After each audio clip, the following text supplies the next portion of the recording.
Very good morning, नमस्कार। Geography की top 1000 series में आपका स्वागत है। इस सीरीज में आज हम फिर से टॉप 50 प्रश्नों की चर्चा करेंगे। ठीक है, तो आइए शुरुआत करते हैं। इस सीरीज का पहला प्रश्न है कि भारत की भूप्रकृति किस प्रकार की है। ऑप्शन है केवल महासागरीय, केवल महाद्वीपीय, महाद्वीपीय व महासागरीय दोनों, या इनमें से कोई नहीं।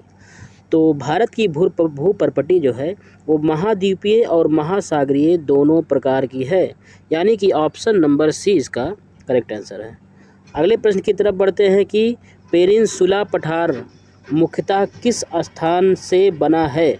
ऑप्शन किस चट्टान से बना है, जो पेनिनसुला पठार है ये मुख्यतः किस चट्टान से बना हुआ है।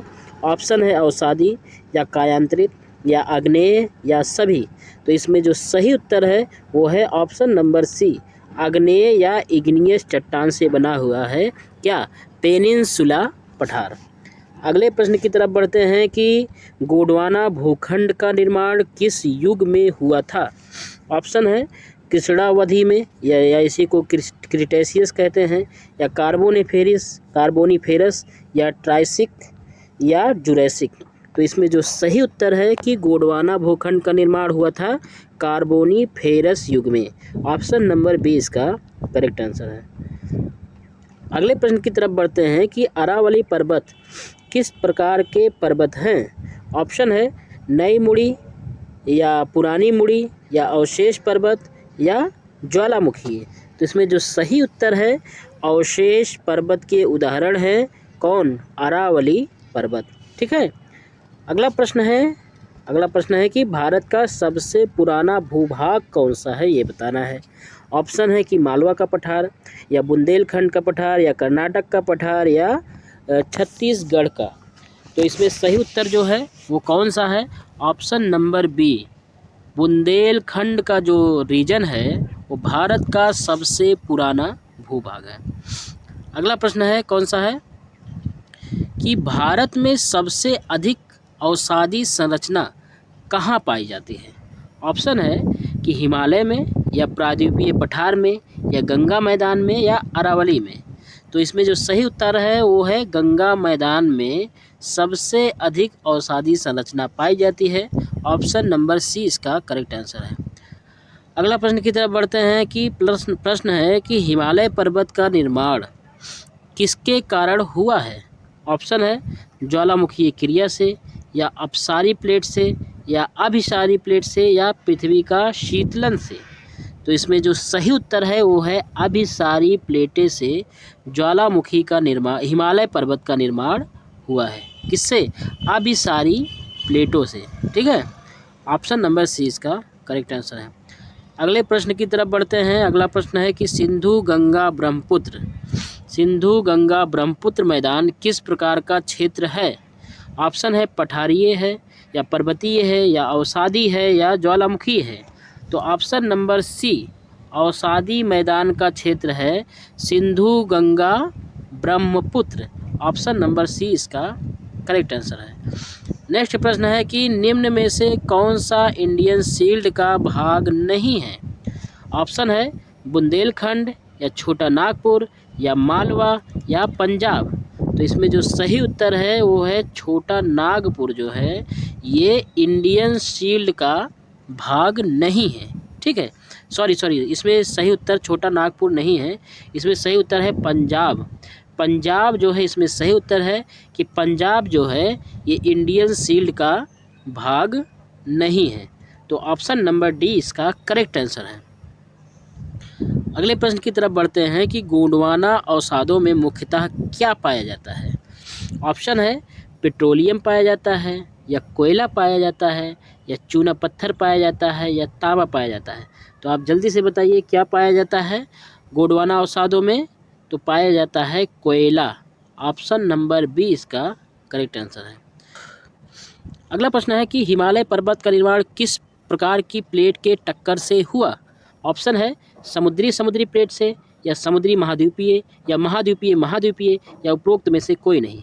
तो हिमालय पर्वत का जो निर्माण हुआ वो महाद्वीपीय प्लेटों के टक्कर से हुआ, यानी ऑप्शन नंबर सी इसका करेक्ट आंसर है। अगले प्रश्न की तरफ बढ़ते हैं कि हिमालय की सबसे ऊंची श्रेणी कौन सी है, ये बताना है। ठीक है, ऑप्शन है शिवालिक या मध्य हिमालय या महान हिमालय या तिब्बती। तो इसमें जो सही उत्तर है महान हिमालय जो है, हिमालय की सबसे ऊंची श्रेणी है कौन सी, महान हिमालय है। ठीक है, अगला प्रश्न है कि शिवालिक पर्वत किस नाम से भी जानते हैं, कि शिवालिक पर्वत जो है उसको किस नाम से भी और जानते हैं। ऑप्शन है लघु हिमालय से या बाहरी हिमालय से या महान हिमालय से या तिब्बती हिमालय से। तो इसमें जो सही उत्तर है कि शिवालिक पर्वत को बाहरी हिमालय के नाम से भी जाना जाता है। ठीक है, अगले प्रश्न की तरफ बढ़ते हैं। अगला प्रश्न है कि हिमालय का अधिकतम भाग किस काल में बना। ऑप्शन है टर्शियरी में या जुरैसिक में या कार्बोनिफेरस में या क्रिटेशियस में।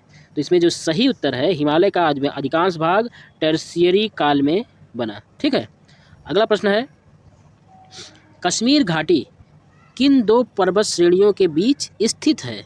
ऑप्शन है काराकोरम हिमाद्री के बीच या शिवालिक हिमाद्री के बीच या पीर पंजाल हिमाद्री के बीच या नीलगिरी अन्नामलाई के बीच।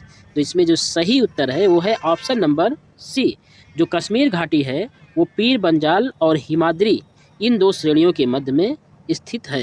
ठीक है, अगले प्रश्न की तरफ बढ़ते हैं। अगला प्रश्न है कि हिमालय का सबसे दक्षिणी भाग कौन सा है।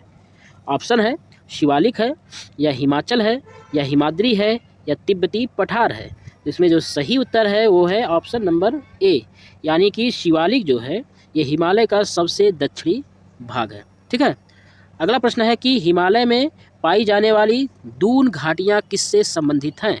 ऑप्शन है ज्वालामुखीय क्रिया से या अवसादन से या अपर्दन से या मुड़ी हुई संरचना से। तो इसमें जो सही उत्तर है वो है अवसादन, यानी कि डिपोजिशन। जो दून घाटियाँ हैं वो संबंधित है अवसादन से। नेक्स्ट क्वेश्चन है कि हिमालय की कुल लंबाई लगभग कितनी है। ऑप्शन है 1500 किलोमीटर या 2400 किलोमीटर या 3500 किलोमीटर या 5000 किलोमीटर। तो इसमें जो सही उत्तर है वो ऑप्शन नंबर बी, यानी कि जो हिमालय की कुल लंबाई है वो 2400 किलोमीटर की है। ऑप्शन नंबर बी इसका करेक्ट आंसर है। अगले प्रश्न की तरफ बढ़ते हैं। अगला प्रश्न है कि निम्न में से कौन महान हिमालय का भाग नहीं है, बताना इसमें महान हिमालय का भाग नहीं है। ऑप्शन है नंगा पर्वत या अन्नपूर्णा या धौलागिरी या नीलगिरी। तो इसमें जो सही उत्तर है नीलगिरी जो है ये महान हिमालय का भाग नहीं है, बाकी धौलागिरी, अन्नपूर्णा, नंगा पर्वत ये सभी महान हिमालय के भाग हैं। और ये जो नीलगिरी पर्वत है ये दक्षिण भारत में पाई जाने वाली चोटी है। ठीक है, दक्षिण भारत में पाया जाने वाला ये पर्वत है।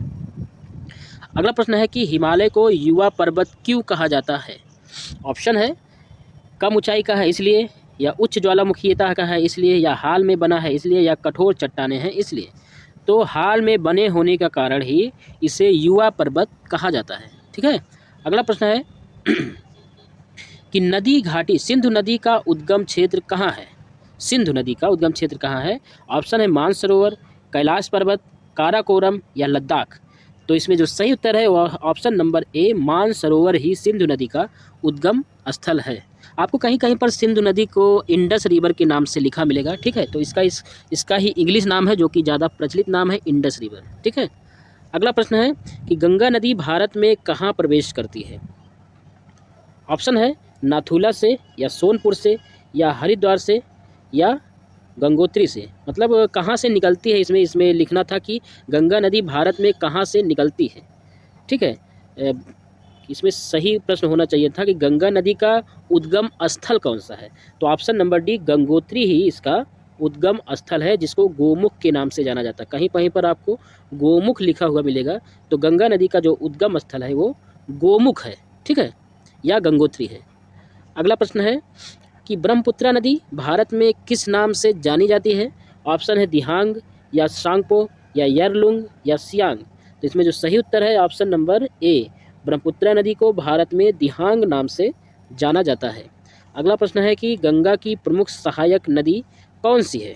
ऑप्शन है झेलम है या चिनाब है या यमुना है या रावी है। तो इसमें सही उत्तर जो है यमुना जो है, एक तो गंगा नदी की प्रमुख सहायक नदी है और सबसे बड़ी सहायक नदी भी यमुना ही है। ठीक है, अगला प्रश्न है कि सात बहनें नामक नदी प्रणाली किससे जुड़ी हुई है। ऑप्शन है सिंधु से या गंगा से या ब्रह्मपुत्रा से या नर्मदा से। तो ऑप्शन नंबर सी, सात बहनें नामक नदी प्रणाली जुड़ी हुई है ब्रह्मपुत्रा नदी से। ठीक है, ऑप्शन नंबर सी इसका करेक्ट आंसर है। अगले प्रश्न की तरफ बढ़ते हैं कि सिंधु नदी किस देश में समुद्र में मिलती है। ऑप्शन है भारत में, नेपाल में, पाकिस्तान में या बांग्लादेश में। तो इसका जो सही उत्तर है वो है पाकिस्तान में। सिंधु नदी पाकिस्तान में समुद्र में मिलती है। ऑप्शन नंबर सी इसका करेक्ट आंसर है। अगला प्रश्न है कि गंगा ब्रह्मपुत्र डेल्टा विश्व का, बताना है कि विश्व का कितना कौन सा बड़ा डेल्टा है। ऑप्शन है सबसे बड़ा डेल्टा है, या सबसे छोटा डेल्टा है, या सबसे ऊंचा डेल्टा है, या सबसे पुराना डेल्टा है। तो इसमें सही उत्तर है गंगा ब्रह्मपुत्र डेल्टा। ये विश्व का सबसे बड़ा डेल्टा है। ठीक है, ये भारत और बांग्लादेश में दोनों को मिलाकर ये डेल्टा स्थित है। ठीक है, इसका 60% भाग जो, इस डेल्टा का 60% भाग जो है बांग्लादेश में है और 40% भाग जो है वो भारत में है। ठीक है, इसी को सुंदरवन डेल्टा भी कहा जाता है। गंगा ब्रह्मपुत्र डेल्टा को ही सुंदरवन डेल्टा के नाम से भी जाना जाता है। अगला प्रश्न है कि ब्रह्मपुत्र नदी की विशेषता क्या है, आपको ये बताना है। ऑप्शन है नदी दिशा नहीं बदलती। अगला है कि बार बार नहीं बदलती है, बार बार नाम बदलती है, इसलिए ये विशेषता है, या केवल पहाड़ी नदी है, या केवल समतल नदी है।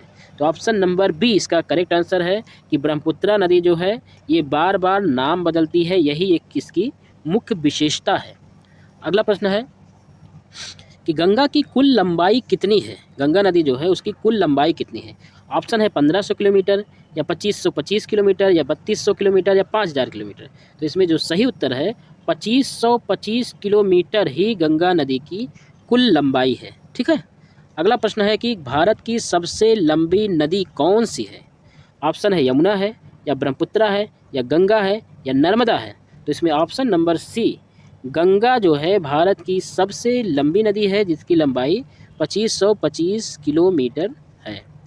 अगला प्रश्न है कि नर्मदा नदी किस दिशा में बहती है। ऑप्शन है पूर्व की ओर, या पश्चिम की ओर, या उत्तर की ओर, या दक्षिण की ओर। तो ऑप्शन नंबर बी जो है नर्मदा और ताप्ती, ना कि नर्मदा ही, और नर्मदा के साथ साथ कौन सी नदी पश्चिम दिशा में बहती है, ताप्ती भी। नर्मदा और ताप्ती ऐसी नदियां हैं जो कि पश्चिम दिशा में बहती हैं। ठीक है, बाकी भारत में जो ज़्यादातर नदियां हैं वो पश्चिम से पूर्व दिशा में बहती हैं। नर्मदा और ताप्ती नदी जो है ये पूर्व से पश्चिम दिशा में बहती है। ठीक है, अगला प्रश्न है कि गोदावरी नदी को क्या कहा जाता है। दक्षिण भारत में बहती है ये नदी, और इस नदी को क्या कहा जाता है। ऑप्शन ए है दक्षिण की गंगा, या पवित्र नदी, या यमुना नदी, या कृष्णा नदी। तो इसका जो सही उत्तर है वो ऑप्शन नंबर ए, इसी को दक्षिण भारत की गंगा के नाम से जाना जाता है। और जो ये पवित्र नदी है, इस दक्षिण भारत की सबसे पवित्र नदी कौन सी है, वो है कावेरी नदी। कावेरी नदी जो है वो दक्षिण भारत की सबसे पवित्र नदी है। ठीक है, अगला प्रश्न है कावेरी नदी का उद्गम स्थल क्या है। ऑप्शन है त्रिवेणी है, या तालकावेरी है, या नीलगिरी है, या अन्नामलाई है। तो इसका जो सही उत्तर है ऑप्शन नंबर बी, तालकावेरी जो है ये कावेरी नदी का उद्गम स्थल है। ठीक है, अगले प्रश्न की तरफ बढ़ते हैं कि कौन सी नदी अरब सागर में मिलती है। ऑप्शन है गोदावरी, या कृष्णा, या नर्मदा, या कावेरी। तो ऑप्शन नंबर सी नर्मदा जो है, नर्मदा नदी जो है ये अरब सागर में मिलती है, और ताप्ती नदी भी, ये भी अरब सागर में मिलती है। अगला प्रश्न है कि पेनिनसुलर नदियाँ सामान्यतः, बताना है कि जो पेनिनसुलर नदियाँ हैं ये सामान्यतः ऑप्शन है बांध बनाती हैं, या वर्षा आधारित होती हैं, या हिमानी आधारित होती हैं, या अप्रवाही होती हैं। तो ऑप्शन नंबर बी पेनिनसुलर नदियां जो हैं ये वर्षा आधारित होती हैं। ये नदियां जो है ज़्यादातर दक्षिण भारत में पाई जाती हैं। ठीक है, अगला प्रश्न है कि तुंगभद्रा किसकी सहायक नदी है। ऑप्शन है नर्मदा नदी की, या ब्रह्मपुत्र नदी की, या कृष्णा नदी की, या कावेरी नदी की। तो इसका जो सही उत्तर है ऑप्शन नंबर सी तुंगभद्रा किसकी सहायक है, वो कृष्णा नदी की सहायक नदी है। ठीक है, अगला प्रश्न है कि दक्षिण भारत की जीवन रेखा किसे कहा जाता है। ऑप्शन है कावेरी को, या कृष्णा को, या गोदावरी को, या नर्मदा को। तो इसमें बताना है कि दक्षिण भारत की जीवन रेखा किसे कहा जाता है। ऑप्शन नंबर ए कावेरी नदी को दक्षिण भारत की जीवन रेखा कहा जाता है। अगला प्रश्न है कि कौन सी नदी दक्कन पठार को 2 भागों में विभाजित करती है? ऑप्शन है नर्मदा नदी, कावेरी नदी, गोदावरी नदी या तापी नदी। तो ऑप्शन नंबर ए यानी कि नर्मदा नदी दक्कन के पठार को 2 भागों में विभाजित करती है, ठीक है। और ये अमरकंटक की पहाड़ी से निकलती है और अरब सागर में जाकर गिरती है, और ये पूर्व से पश्चिम की ओर बहने वाली नदी है, ठीक है। अगला प्रश्न है कि कृष्णा नदी कहाँ मिलती है, ये बताना है। ऑप्शन है बंगाल की खाड़ी में, या अरब सागर में, या मानसरोवर में, या कच्छ में। इसमें जो सही उत्तर है, बंगाल की खाड़ी में कृष्णा नदी भी मिलती है, और गोदावरी नदी भी मिलती है, और कावेरी नदी भी मिलती है। ये तीनों बंगाल की खाड़ी में मिलने वाली नदी है, ठीक है। अगला प्रश्न है कि भारत की दूसरी सबसे लंबी नदी कौन सी है? ऑप्शन है गोदावरी है, या कृष्णा है, या यमुना है, या तापी है। इसमें जो सही उत्तर है ऑप्शन नंबर ए यानी कि गोदावरी जो नदी जो है ये भारत की दूसरी सबसे लंबी नदी है। इसी को दक्षिण भारत की गंगा कहते हैं, या बूढ़ी गंगा भी इसी नदी को कहा जाता है। अगला प्रश्न है कि भारत की जलवायु किस प्रकार की है, ये बताना है। ऑप्शन है उष्णकटिबंधीय मानसूनी है, या भूमध्य सागरीय है, या मरुस्थलीय है, या ध्रुवीय है। तो ऑप्शन नंबर ए जो है, भारत की जलवायु उष्णकटिबंधीय मानसूनी है। अगला प्रश्न है कि मानसून शब्द का अर्थ क्या है? ऑप्शन है हवा है, या ऋतु है, या तापमान है, या वर्षा है। तो ऑप्शन नंबर बी यानी कि ऋतु जो है ये मानसून शब्द का सही अर्थ है, ठीक है। अगला प्रश्न है कि भारत का सर्वाधिक वर्षा कहाँ होती है? ऑप्शन है चेन्नई में, या चेरापूंजी में, या मुंबई में, या नागालैंड में। तो ऑप्शन नंबर बी चेरापूंजी में भारत में सर्वाधिक वर्षा होती है, ठीक है। अगला प्रश्न है कि लू मुख्यतः किस मौसम में चलती है? लू मुख्यतः किस मौसम में चलती है?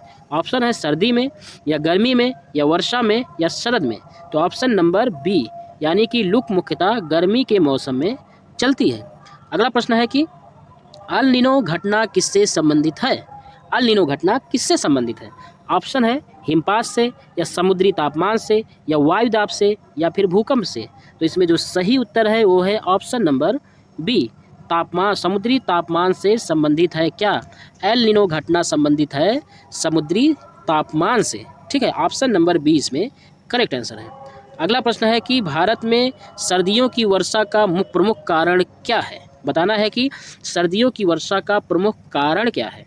ऑप्शन है चक्रवात है, या पश्चिमी विक्षोभ है, या पवन परिवर्तन है, या भूकंपन है। तो इसमें जो सही उत्तर है वो है ऑप्शन नंबर बी पश्चिमी विक्षोभ जो है भारत में सर्दियों की वर्षा का प्रमुख कारण है, ठीक है। अगला प्रश्न है कि मानसून भारत में कब प्रवेश करता है, ये बताना है। ऑप्शन है जनवरी में, या अप्रैल में, या जून में, या फिर सितंबर में। जिसमें जो सही उत्तर है जून महीने में मानसून भारत में प्रवेश करता है। अगला प्रश्न है कि थार मरुस्थल किस कारण बनता है? थार मरुस्थल किस कारण से बनता है? ऑप्शन है हिमालय इसका कारण है, या उच्च तापमान कारण है, या वर्षा की कमी इसका कारण है, या फिर समुद्र इसका कारण है। तो ऑप्शन नंबर सी वर्षा की कमी जो है ये थार मरुस्थल का कारण है, थार मरुस्थल के बनने का कारण है। अगला प्रश्न है कि भारत में अधिकतम तापमान कहाँ पाया जाता है? ऑप्शन है श्रीनगर में, या दिल्ली में, या राजस्थान में, या फिर कर्नाटक में। तो इसका जो सही उत्तर है वो है ऑप्शन नंबर सी राजस्थान में अधिकतम तापमान पाया जाता है, ठीक है। ऑप्शन नंबर सी इसका करेक्ट आंसर है। अगला प्रश्न है कि मानसून के हटने को क्या कहते हैं? ऑप्शन है अपसारी मानसून, या प्रतिलोम मानसून, या शीत मानसून, या फिर ग्रीष्म मानसून। ऑप्शन नंबर बी प्रतिलोम मानसून या रिट्रीटिंग मानसून कहा जाता है मानसून के हटने को। अगला प्रश्न है कि तो ये रहा आज की सीरीज़ का टॉप 50 मोस्ट इंपॉर्टेंट क्वेश्चन। यदि आपको इस सीरीज़ के प्रश्न अच्छे लगे हों तो इस सीरीज़ को लाइक कीजिए और इस चैनल को सब्सक्राइब जरूर कीजिए, ठीक है। मिलते हैं अगले वीडियो में अगली सीरीज़ के साथ, तब तक के लिए जय हिंद, जय भारत।